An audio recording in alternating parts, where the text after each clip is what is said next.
Most people doing travel photography are doing it wrong.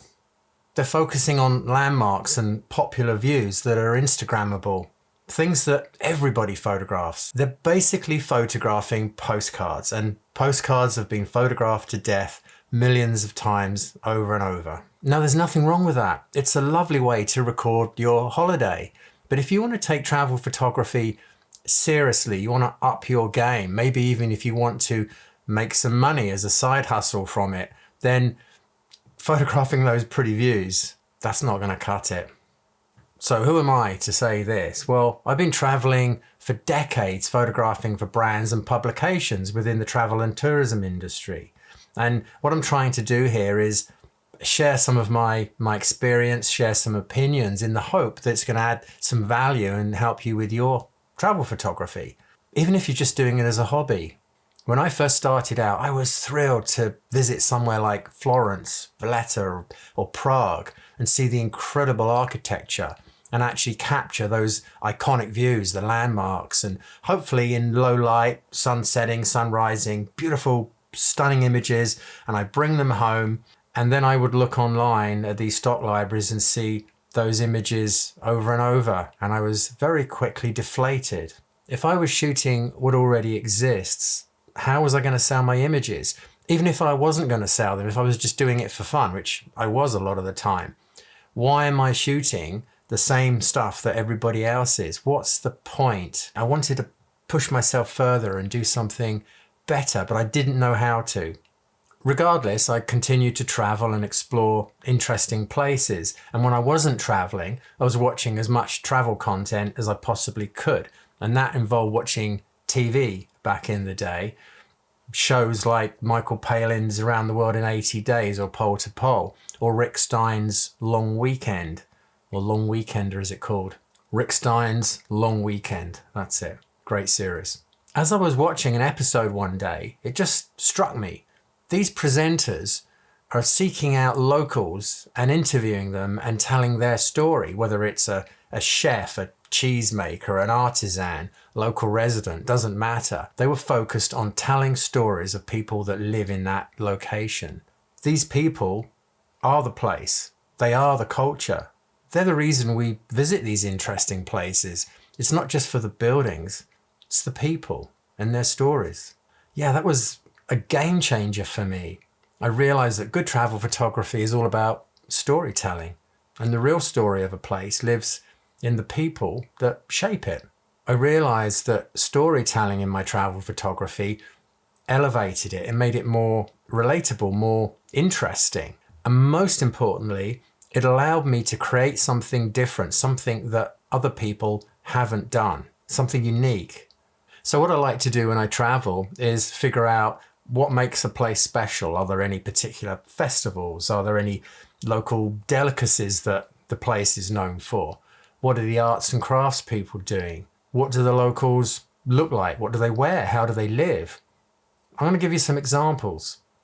One of my favorite places to visit is the island of Malta.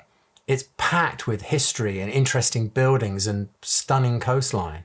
So of course, when you explore the ancient back streets there, you want to photograph them. When you see the buildings and the amazing architectural details everywhere, you want to capture that. Malta is famous for these windows, so that's on the shot list.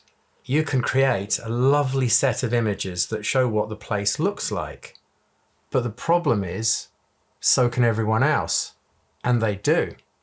So I discovered in Malta that silver jewellery was really a big thing there, particularly Maltese cross designs. So I found a very old jewellery store in a back street in Valletta, and the owner here took over the business from his father when he was a young boy, and he must be in his 80s. So there was a lot of history there. I really like to capture people working, doing their thing, maybe get some detail shots. And I tried to grab an environmental portrait too. Not too far from the jewellery store, I went down a little back street and found a tiny little workshop entrance. I saw this guy making the most elaborate clocks. He makes them from wood and then gold leafs them. And the workmanship is actually incredible. I started to talk to him. I showed an interest, and he was more than happy to show me his workshop and his entire working process. Only at that point did I ask to take some photos. And that's an important point. Don't just rush into somewhere and make it all about you. Oh, I want to take photos. You've got to show an interest first, at least. Now, in another town in Malta, I came across a local baker who makes traditional Maltese honey rings. The sort of things that you'd find in a generic tourist store, and you'd buy them to take home as a souvenir. But nobody knows who makes these. So I made it my business to find out someone who did. I found this guy whose family have been making them for generations, and he doesn't have a fancy store geared towards tourists. He sells baked goods to the locals. He was more than happy to pose for a photo, and of course, I bought some honey rings. On that same trip, I came across somebody who grows olives on the island and makes incredible olive oil. He and his wife kindly invited me to their farmhouse and made me a local snack using their olive oil and showed me their olive groves. So I got some portraits, shot what they grow and what they make. The great thing is you don't need to travel to do this. You can do it in your own backyard. Certainly if you want to practice anyway. This approach will completely change how you shoot and how you see the world through your lens. Capture strong images that tell a story. Capture culture, not clichés, and produce a cohesive documentary style series if you can. You can grab one photo of someone, and if I only get the chance to take one shot, I prefer it's an environmental portrait. That's my default shot. But if you can, try and get a series of images to tell a bit of a story. It's so much more interesting. So if you want your travel photography to feel meaningful and authentically tell a story about a place, forget those Instagrammable hotspots. Seek out the people who live there. Thanks for watching.